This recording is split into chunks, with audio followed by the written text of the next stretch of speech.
businessmen in the world, Rupert Murdoch and Bill Gates amongst them, have realized that social networking is, well, it's the new hot thing as far as technology is concerned. If you haven't heard of Facebook or MySpace, well, then you haven't really been living on this planet.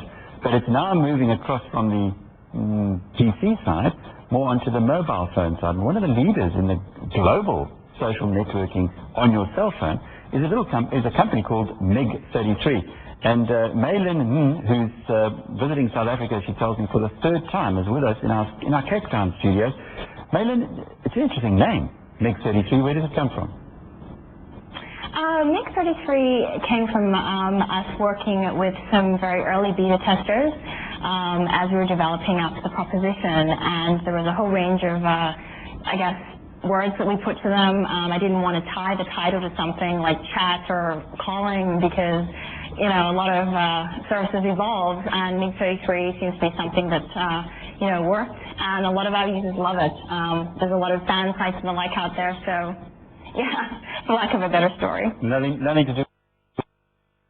No, I understand that there was a Russian prototype fighter jet, but it's not directly linked. No.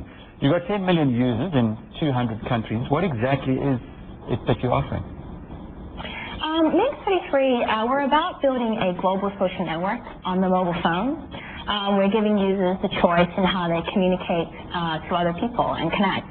So we're giving users the opportunity to instant message, chat, engage with people in photo sharing, profiling, and, you know, engage in VoIP and chief international telephony on the mobile phone. What we've done is we've brought a lot of popular internet services that previously were only available in the PC environment to now users on the mobile phone. So I think it's interesting. The mobile phone means, you know, different things to different people. For a lot of us who have been able to access, you know, the internet experiences on the PC, being able to move these experiences to the mobile is an extension of that, which is great. However, for a lot of people out there where the mobile phone is their, you know, main access to the internet, it's, you know, the mobile phone is becoming a, you know, computing device for them. So being able to now experience all these great services, I think is pretty exciting.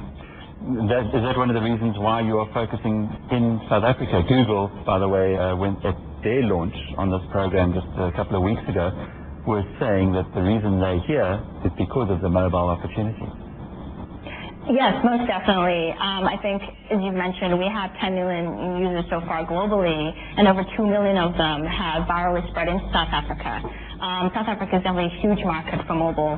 I think a lot of people out there, you know, their mobile phone is really their access to connecting with people, you know, Mei Lin, on a deeper level. Explain to us, if you are part of the Mig33 network and you want to contact somebody else who perhaps is in Australia, would you simply use your cell phone and then connect to a different channel and not pay the cell phone cost? You have a range of options in terms of how you want to connect to someone in Australia. So you could, you know, if they were online on an instant messenger, you could chat to them.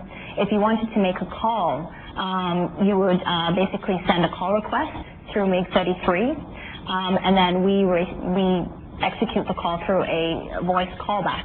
So you would enter the number you wanted to dial, a message would go through, and you would receive an incoming call, which would then connect you to the person you wanted to speak with. And the difference in price for just a typical cell phone instead of, or if you were to phone direct rather than go through Mig33? I think there's definitely a significant cost saving. Where we're competing with is, I think a lot of people that call internationally quite frequently probably don't do it through their mobile phone operator. They probably look for an alternative, be it a, you know, prepaid calling card they can buy, or some people are using Skype on the PC.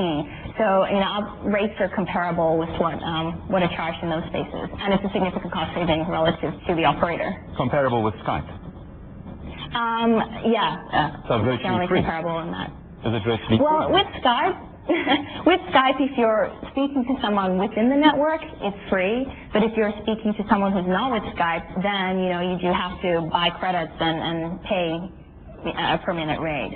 So it's sort of similar with that in Mig33. If you're going to chat to people within the network, then we don't charge you anything. But if you're wanting to make a phone call to come out of the network, then yeah, there's a fee. Have you had any of the big global media players sniffing around, trying to perhaps make you an offer you can't refuse? We want to get much bigger first. We have, 10 million users in the mobile market. The size of the mobile market is huge. I think the latest figures are 3.3 billion and growing.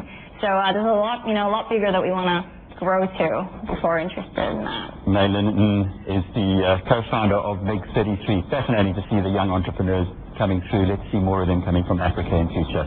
Well, that's all from Power Lunch, brought to you in association with MoneyWeb.